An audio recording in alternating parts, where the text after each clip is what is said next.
예, 11월 마지막 날입니다. 연말이 되면 그 해를 장식하는 뭐 키워드들을 뽑지 않습니까? 뭐 10대 키워드 이렇게 뽑을 텐데 경제계나 산업계 투자에서는 빠질 수 없는 게 AI 아니겠습니까? 챗GPT 아마 상위에 랭크될걸요. AI 관련된 얘기가 워낙 지금 많이 나오고 기대감이 있어서 관련된 AI 산업의 미래와 투자, 김세희 유진투자증권연구원과 말씀 나누겠습니다. 어서 오십시오. 네, 안녕하세요. 이전에도 한번 모셨는데 그때 뭐 할 얘기를 제대로 못한 것 같습니다. 그래서 관심들이 있고 해서요. AI는 인공지능은 엄청난 성장 그리고 어떤 외원의 확장 게다가 최근에 이제 샘 앨트만 사건에서 진통 이런 게 지금 나타나고 있잖아요. 앞으로 봐야 될 방향성이나 이런 걸 좀 얘기해 주세요. 큰 그림부터.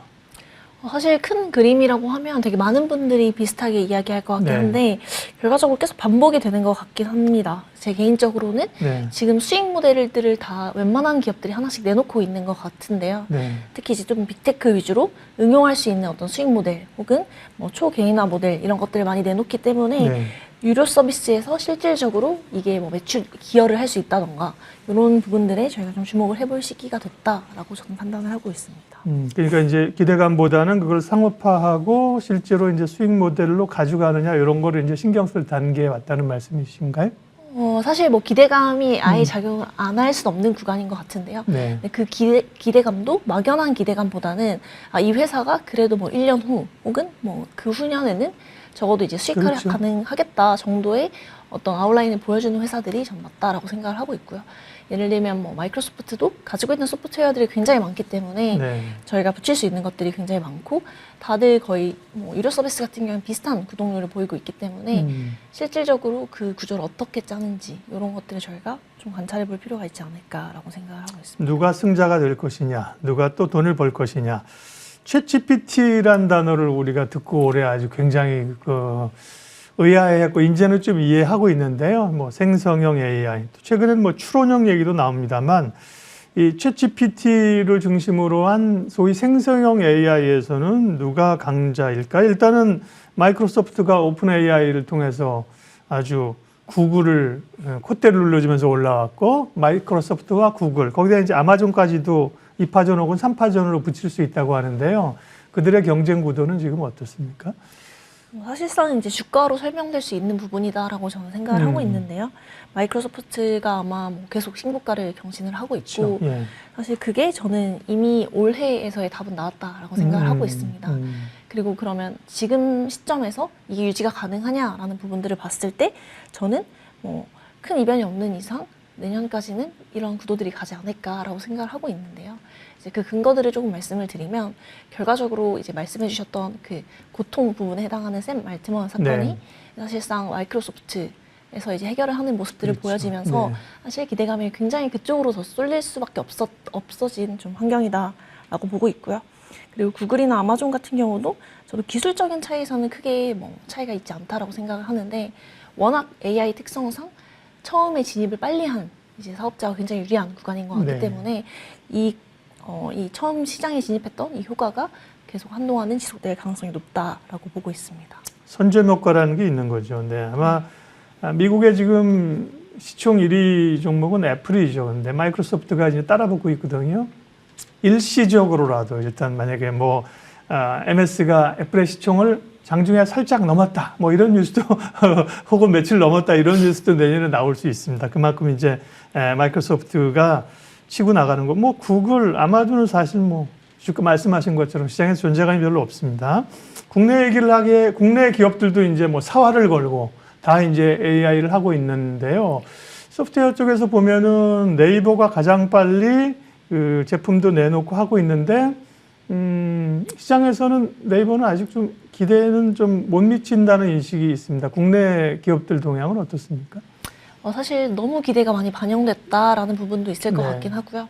워낙 소프트웨어 특성상 사실 AI만 작용을 하기에는 저 여러 가지 좀 요인들이 있기 때문에 주가 측면으로 봤을 때는 더 부진해 보인다라고 저희가 평가를 할 수 있을 것 같고요.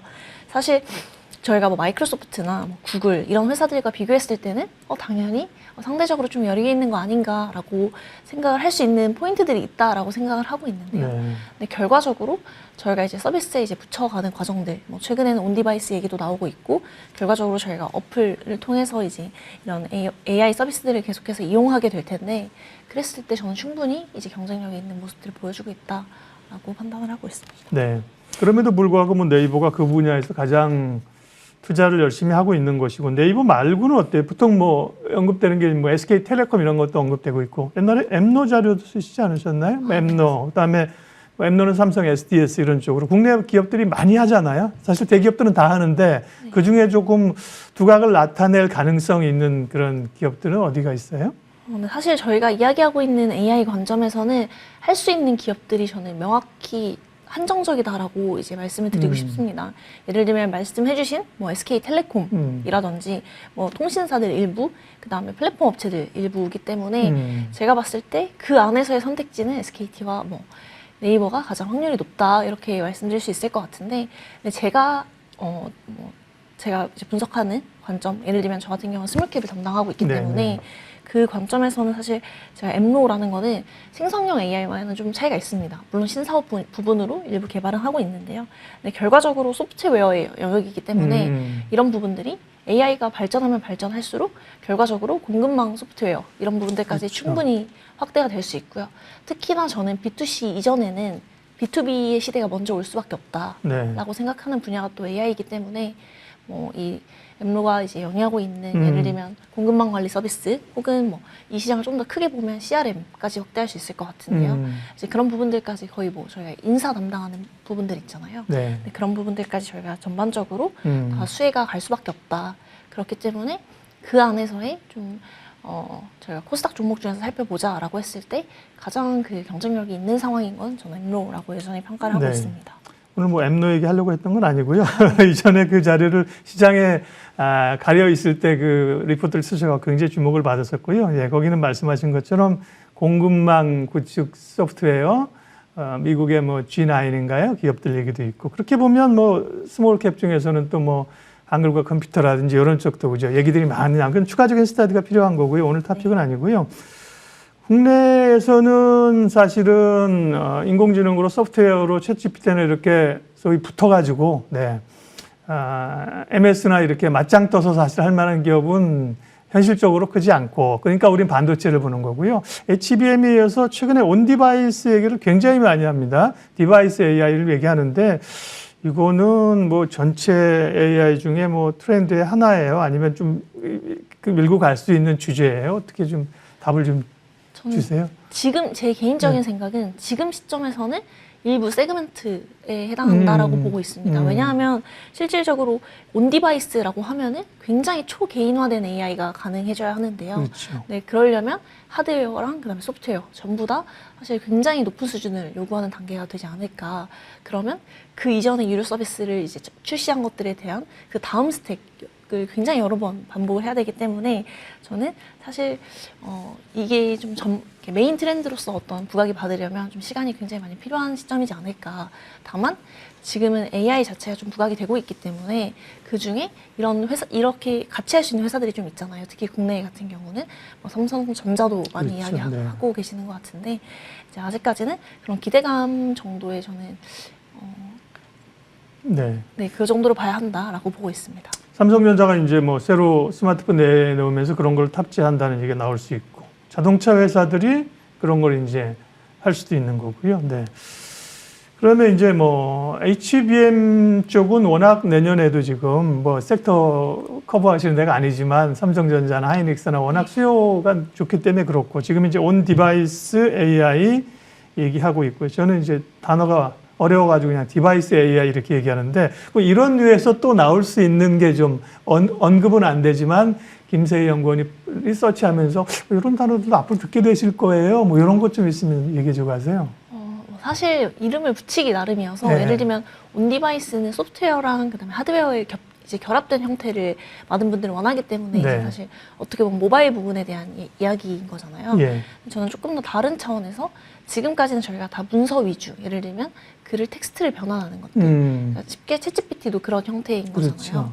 근데 그런 게 저는 조금 다양한 오각을 활용한다던가 영상으로 아니면 갑니까? 네, 예. 뭐 영상도 일부가 될 수 있을 것 같고요. 최근에는 뭐 소리, 그다음에 뭐 냄새 이런 부분들까지 굉장히 기술 발전은 많이 되어 있습니다. 특히 이제 그 분야를 또 많이 주도하고 있고 이제 기술 개발을 하고 있는 회사가 메타라는 회사가 있고요. 메타 메타요? 플랫폼스. 네. 네. 네. 그래서 그런 부분들을 봤을 때 충분히 이제 그런 부분들에 대한 이제 시장에서의 관심도가 있을 수 있다.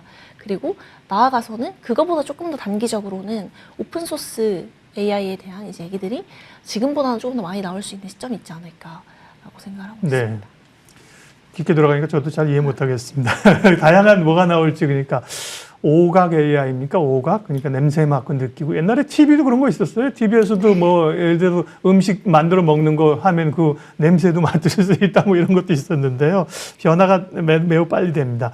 굉장히 성장하는 한편에 또 경계론도 있지 않습니까? 이번에 이제 오픈 AI 사태에서도 그렇고 이게 이제 인류에게 위협적인 존재가 된다든지 혹은 뭐 이전에 메타버스나 이런 것처럼 반짝였다 꺼질 수 있다는 일부 거품론도 있다고 해요. 잘 인정은 안 되는데 그런 거에 대한 견해는 어떠세요? 사실 거품론이 있을 수밖에 없는 게 전 모든 신산업이 다 이 부분에 해당이 된다라고 생각을 하는데요. 예. 근데 거품이라고 하기에는 너무 초기이기 때문에 앞으로 수많은 거품을 그렇다면 이제 거칠 수밖에 없는 그런 초입이다라고 저는 평가를 하고 있고요. 이제 특히나 뭐 아까 온디바이스 AI 이런 식으로 신조어들이 많이 탄생을 하고 있잖아요. 네. 근데 그런 것들은 아직 진행되지 않았기 때문에 저희가 기대감에 반영을 하는 거라고 저는 판단을 하고 있습니다. 그래서 저는 훨씬 더 큰 하입들이 지나고 나서야 저희가 거품이다 정도 얘기할 수 있지 않을까라고 생각을 하고 있습니다. 그렇죠. 근데 성장률은 기대감으로 가는 거죠. 뭐 그게 실적이 나올 때까지는 상당한 시간이 걸리고 실적 나오면 주가는 빠질 수도 있어요. 기대감으로 가는 건데 그게 현실성이 있느냐, 확장성이 있느냐 이런 걸 보는 거고요. AI 얘기 쭉 했습니다. 저희 원래 뭐 질문 중에는 이제 어제 강에서 뭐 증권형 토큰 STO도 있고 그런데요. 뭐 코인 얘기도 있고 시간은 제한적이어서 그러니까 AI 산업을 보면서 앞으로 관전해야 될 포인트와 함께 또 추가적으로 STO나 뭐 하시고 싶은 말씀 있으면 투자자들에게 도움 말씀 좀 마무리해 주십시오. 예. STO든 AI든 아무래도 신사업, 신산업 이렇게 그렇죠. 이제 예. 있기 때문에 이제 처음 초기 투자자분들이 잘 모르시는 경향들이 좀 많습니다. 근데 이제 최근에는 STO도 마찬가지로 이제 개념적인 부분에 대한 어떤 컨센이 형성이 된 것 같긴 하다라고 저는 평가를 하고 있어요.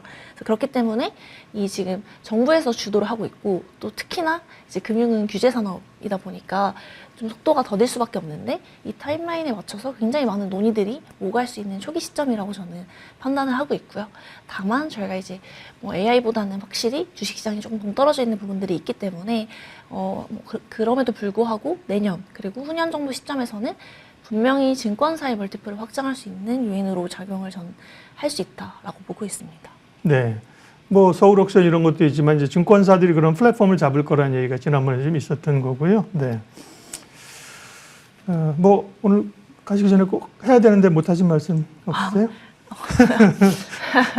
네, 스몰캡은 이제 그 스몰캡 팀이시니까 그런 AI 변화에 따라서 스몰캡 자료 쓰시는 것들은 오늘은 얘기 못 했는데 그런 것들을 이제 좀 찾아서 보면 될 것 같고요. 예. 내년에 AI 산업은 어떻게 대응해야 된다? 짧게만 좀 마무리해 주십시오. 네. 전 열심히 공부해야 된다라고 생각을 하고 있습니다. 왜냐하면 아직까지 초기 시장이고 기회는 굉장히 많은데 오히려 반대로 생각하면 특히나 주식 시장에서는 내러티브를 좀 주도할 수 있는 그 사람이 바로 이제 공부를 많이 한 사람이라고 생각을 하거든요. 그렇죠. 예. 그래서 그런 컨센서스가 또 통일이 돼야 어쨌든 시장이 움직이기 때문에 저는 공부를 빨리 하고 많이 한 사람이 유리한 시장이다 아직까지는 그렇게 생각을 하고 있습니다. 엄청난 메가 트렌드죠. 지금은 AI 산업의 현재 미래 그리고 투자 이야기 유진투자증권 김세희 연구원 오늘 함께해 주셨습니다. 고맙습니다. 네.